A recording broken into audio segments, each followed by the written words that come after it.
So what I'm doing now is trying to put a finish grade on our bedding layer.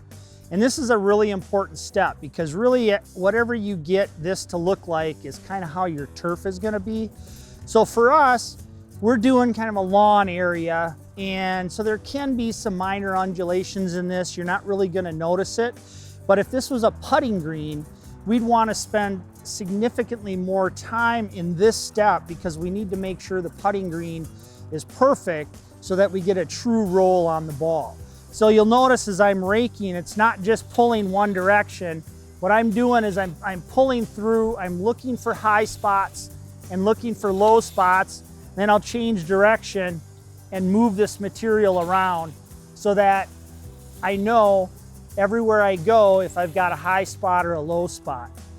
The other thing is with this bender board in place, it's a nice guide for the rake.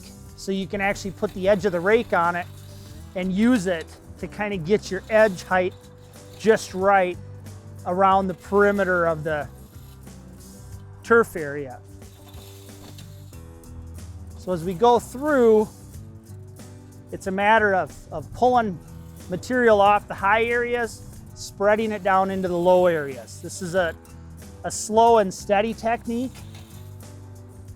The other thing, as far as an advantage goes, is a rake like this, which is a 3-foot wide rake. If you can get a 4-foot wide rake, it helps because the wider your rake, the more undulations you're gonna find, fill in the lower spots,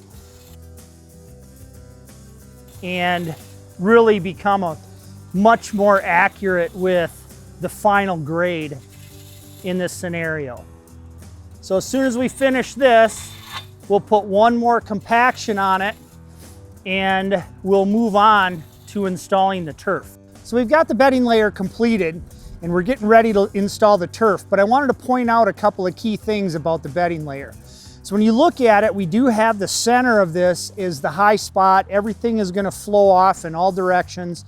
So we should have eliminated any drainage issues that could have possibly popped up. Another thing to look at is our final surface height with the bender board is flush so that when we do the turf install, we'll be able to bring the turf right over the top of it and it'll be flush with the stone on the outside. So as I've spent a significant amount of time taking care of all the high spots and the low spots, we've got a nice even surface throughout the whole area, and I think we're ready to go ahead and start installing the turf. For further information or any additional questions, please refer to the link and email listed below.